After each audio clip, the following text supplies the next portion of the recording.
నమస్కారం. తీర్థయాత్ర కార్యక్రమానికి స్వాగతం. విష్ణువు అంటే విశ్వమంతా వ్యాపించినవాడని అర్థం. మహావిరాట్ స్వరూపంగా ఈ సృష్టి అంతా వర్ధిల్లుతోంది శ్రీ మహావిష్ణువే.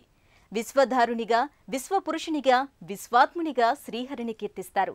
సర్వలోక ఆదినాథునిగా విష్ణుమూర్తి తేజరిల్లుతున్నాడు. శ్రీ వైకుంఠ పురాణ లక్ష్మీ సమేతుడై ఆదిశేషునిపై పాలకడలిలో యోగ నిద్రా ముద్రాంకితుడై విష్ణువు విలసిల్లుతాడు.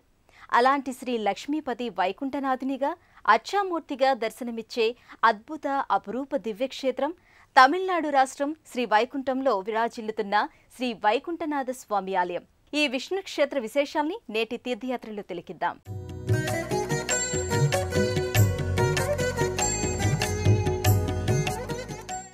విష్ణువు ఒక్కడే పారమార్థిక స్వరూపుడు, విరాట్ స్వరూపుడు. విష్ణువు నాభి నుంచి పద్మం, దాని నుంచి సృష్టికర్తయైన బ్రహ్మ, అతని నుంచి సమస్త జగత్తు సర్వప్రాణులు ఆవిర్భవించాయని శాస్త్రాలు చెబుతున్నాయి. ఎవ్వనిచే జనించు జగమెవ్వని లోపల నుండు లీనమై అంటూ వానినాత్మ భవునీశ్వరునే శరణంబు వేడదన్ అని పోతనామాత్యుడు స్తుతించాడు. ఆ ఆత్మభవుడే విష్ణువు. అలాంటి శ్రీమహావిష్ణువు వైకుంఠనాథునిగా కొలువుదీరిన పావన రసరమ్య దివ్యక్షేత్రం శ్రీవైకుంఠం. సార్థక నామధేయంగా విష్ణుభక్తులకు అలవైకుంఠమే ఇలకు దిగొచ్చిందా అనే విభ్రాంతిని చెందించే అపురూప ఆలయ గోపుర ప్రాకారాదులతో ఈ లోగిలి ప్రకటితమవుతుంది. శ్రీమన్నారాయణ తత్వం పద, వ్యూహ, విభవ, అంతర్యామి, అర్చారూపాలనే భేదాల్లో 5 రకాలుగా ఉంటుంది. నిత్యానంద జ్ఞానానంద స్వరూపుడైన శ్రీమన్నారాయణుడే పరబ్రహ్మం. అలాంటి పరతత్వరూపుని విష్ణుమాయా విలాసానికి ప్రతీకగా ఈ ఆలయం గోచరమవుతుంది.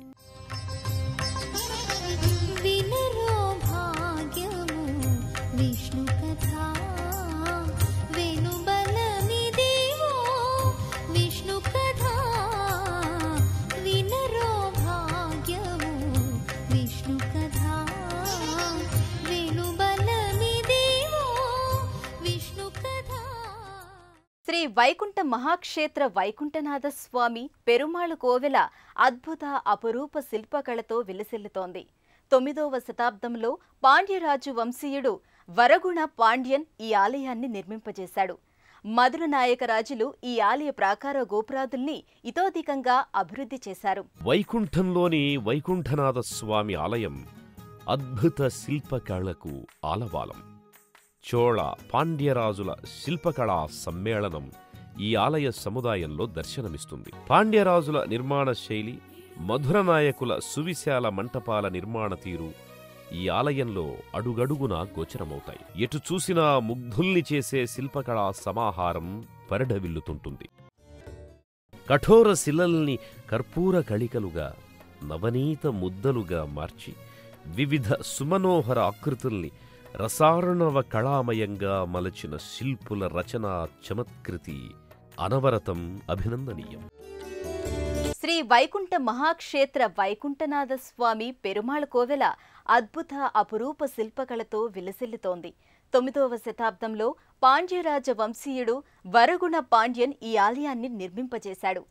మధుర నాయక రాజులు ఈ ఆలయ ప్రాకార గోపురాదుల్ని ఇతోధికంగా అభివృద్ధి చేశారు. చూపు మరల్చలేనంత విస్మయ ఆనందానికి గురిచేసే శిల్పకళా పెన్నిది ఈ ఆలయానికి మరింత విశిష్టతను ఆపాదిస్తోంది. రాజగోపురంపై సౌందర్య సోపితమైన శిల్పాలు, భారత, భాగవత, రామాయణ గాథలకు సంబంధించిన ఇతివృత్తాల సమాహార శిల్పాలు, యక్షులు, కిన్నెరులు, కింపురుషులు, గంధర్వులు, పలు దేవీ దేవతామూర్తుల ఆకృతులు ముచ్చటగొలుపుతాయి. సువిశాలమైన ప్రాకార మంటపం, స్తంభమంటపాలు, సింహస్తంభాలు, ఆ స్తంభాలపై గోచరమయ్యే పలు విగ్రహాలు ఆకర్షణీయంగా ఉంటాయి. ఆలయం లోపలి పైకప్పులపై వివిధ విగ్రహాలు సజీవ కళతో అలరారుతుంటాయి. శ్రీ మహావిష్ణువు రూపం ఆశాంతం మాధుర్యం. ఆ అవతార విశేషమే మధురాతి మధురం. విశాల నేత్రాలు, చతుర్భుజాలు, శంఖచక్ర గదా పద్మధారి, వక్షస్థలంపై శ్రీ వత్సలాంఛనం, కౌస్తభం, నీలమేఘవర్ణం, మణికుండలాలు, సర్వాభరణ దీప్తితో కిరీటంతో మేఖలతో శ్రీహరి దేదీప్యమానంగా గర్భాలయంలో దర్శనమిస్తాడు. దేవేరులు లేకుండా వైకుంఠ నారాయణమూర్తి గర్భాలయంలో దర్శనమివ్వటం ఈ క్షేత్ర విశేషం. గర్భాలయంలో వైకుంఠ ఆదినాథుడు వైకుంఠనాథుడు నారాయణ రూపంలో దర్శనమిస్తున్నాడు. ఆదిశేషుడు ఛత్రంగా అమరగా సర్వాలంకార భూషితుడై స్థానకమూర్తిగా స్వామి ప్రకటితమవుతున్నాడు. కర్పూర నీరాజన వెలుగు జిలుగుల్లో స్వామిని దర్శించుకోవడం భక్తులకు మహత్తరమైన అనుభూతి. మూలవిరాట్ చెంతనే శ్రీదేవి భూదేవి సమేత వైకుంఠనాథుని ఉత్సవమూర్తులు నెలకొని ఉన్నాయి. సృష్టి స్థితి లయ కారణమై వ్యూహాలుగా విష్ణువు వైభవం ప్రకాశిస్తోంది. అవి వాసుదేవ, సంకర్షణ, ప్రద్యుమ్న, అనిరుద్ధ వ్యూహాలు. వీటికి ఆదిమూలం శ్రీహరి తత్వం.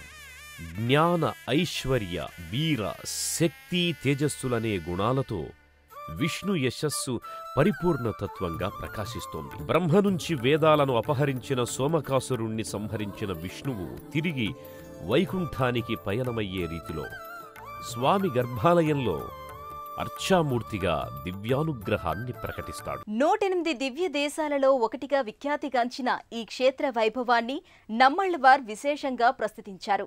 ఈ లోగిలిలో నెలకొన్న వైకుంఠనాథుడు కల్లపిరానని, పాలపాండ్యన్ అని వ్యవహరిస్తారు. స్వామివారికి ఈ ప్రత్యేకమైన పేర్లు స్థిరపడటానికి క్షేత్ర వైభవాన్ని చాటే ఎన్నో పురాణ గాథలు విస్తృత ప్రచారంలో ఉన్నాయి. ఇక్కడ నెలకొన్న వైకుంఠనాథుణ్ణి కల్లపిరాన్గా వ్యవహరిస్తారు. కల్లా అంటే దొంగ. కాలదూషకుడు అనే దొంగ అటవీ ప్రాంతంలో దారిదోపిడీలు చేసి వచ్చినటువంటి సొమ్మును సగం స్వామివారికి, మిగిలిన సగం పేద ప్రజలకు పంచిపెట్టేవాడట. దొంగతనం చేస్తూ ఓసారి పట్టుబడిన కాలదూషకుణ్ణి ఆ ప్రాంత రాజు ముంగిట భటులు హాజరుపరిచారు. దాంతో వైకుంఠనాథుణ్ణి ఆ దొంగ ప్రార్థించాడు. అప్పుడు ఆ దొంగ హృదయంలోకి విష్ణువు ప్రవేశించి రాజుకు ఆత్మజ్ఞానాన్ని ప్రబోధించాడు. రాజు జనరంజకంగా పాలించకపోవడం వల్లే ప్రజలు సంఘ విద్రోహులుగా మారతారని వివరించాడు.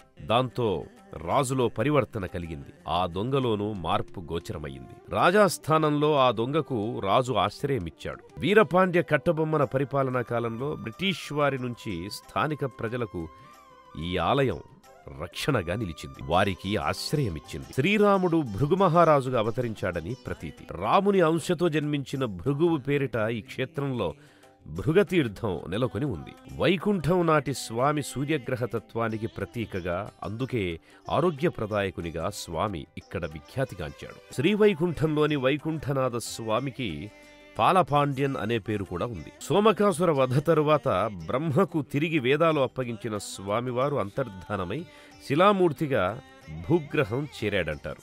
కాలక్రమంగా ఆ మూర్తి భూస్థాపితం కాగా గోవులు ఆ మూర్తి ఉన్న ప్రాంతంలో అలవోకగా క్షీరధారలు కురిపించేవట. అక్కడ స్థానికులు తవ్వి చూడగా సాక్షాత్తు వైకుంఠనాథుడైన శ్రీహరి దివ్యమంగళ విగ్రహం బయల్పడింది. అందుకే వైకుంఠనాథుణ్ణి పాలపాండ్యన్గా, క్షీర విష్ణువుగా ఆరాధిస్తారు. బ్రహ్మను అనుగ్రహించిన విష్ణువు వైకుంఠానికి వెళ్లే తొందరలో తానొక్కడే గరుడవాహనంపై ఆసీనుడయ్యాడు. అందుకే గర్భాలయంలో మూల విగ్రహాలలో వైకుంఠనాథుడే గోచరమవుతాడు. ఇరుదేవేరులకు విడివిడిగా ఆలయాలున్నాయి. ఈ క్షేత్రంలో భూదేవి వైకుంఠవల్లిగా పూజలందుకుంటోంది. భూదేవి చోరవల్లిగా దర్శనమిస్తూ భక్తులను వరాలవేల్పుగా కరుణిస్తోంది. ఈ లోగిలిలో సాక్షాత్తు దశావతార రూపాలతో ఎంతో అరుదైన దశావతార మందిరం నెలకొని ఉంది. అపురూప శిల్పకళా వైభవంగా వెల్లివిరిసే పలు ఆలయాల సమాహారం ఈ శ్రీవైకుంఠ దివ్య నెలవుకు మరింత ప్రత్యేకతను ఆపాదిస్తున్నాయి. సాక్షాత్తు భువిపై వైకుంఠంగా బాసిల్లే శ్రీవైకుంఠంలోని వైకుంఠనాథ స్వామి ఆలయంలో సంవత్సరం పొడవునా ఉత్సవ శోభ వెల్లివిరుస్తుంది. శ్రీ వైష్ణవ సాంప్రదాయంలో కేశవ పెరుమాళ్ను ఘనంగా పూజించే ఈ ఉత్సవ పరంపర భక్తుల్ని ఆధ్యాత్మిక జగత్తులో విహరింపచేస్తుంది. వైకుంఠనాథ స్వామి ఆలయం నిత్య కళ్యాణం, పచ్చతోరణం రీతిన ఉత్సవ శోభతో వెల్లివిరుస్తుంటుంది. ముక్కోటి ఏకాదశి, తొలి ఏకాదశి, చిత్తిరాయ్, విప్రసి మాసాలలో పుణ్యతిథులు, ఇతర శ్రీవైష్ణవ సంబంధిత పర్వదినాలను ఈ లోగిలిలో ఘనంగా నిర్వహిస్తారు. ఆళ్వార్ల తిరునక్షత్ర పుణ్యతిథుల్లో ప్రత్యేక ఉత్సవాలను నిర్వహిస్తారు. అపురూప ఆధ్యాత్మిక సన్నిధిగా అనన్య సామాన్యమైన శిల్పకళా పెన్నిధిగా శ్రీవైకుంఠం శ్రీ వైకుంఠనాథ స్వామి ఆలయం అలరారుతోంది. ఈ ఆలయ దర్శనం ఆధ్యాత్మిక ఆనందానికి, మనోహ్లాదానికి శుభకారకం. శాంతాకారమూర్తి, పద్మనాభుడు, విశ్వాకారుడు, మేఘవర్ణుడు, కమలనయనుడైన లక్ష్మీ విభుడు భక్తజన సంరక్షణ కోసం, దుష్ట శిక్షణ కోసం దశావతారాల్ని ధరించాడు. అయితే స్వామి తన పరిపూర్ణమైన మూలస్వరూపాన్ని ఎంతో అరుదుగా కొన్ని క్షేత్రాలలో వ్యక్తపరిచాడు. అలాంటి అపురూపమైన, విలక్షణమైన దివ్యక్షేత్రం శ్రీవైకుంఠం. విష్ణు భక్తుల ఇలవైకుంఠంగా బాసిల్లే శ్రీ వైకుంఠాన్న కొలువుదీరిన వైకుంఠనాథ స్వామి దివ్య కరుణామృతాన్ని సదా ఆకాంక్షిద్దాం.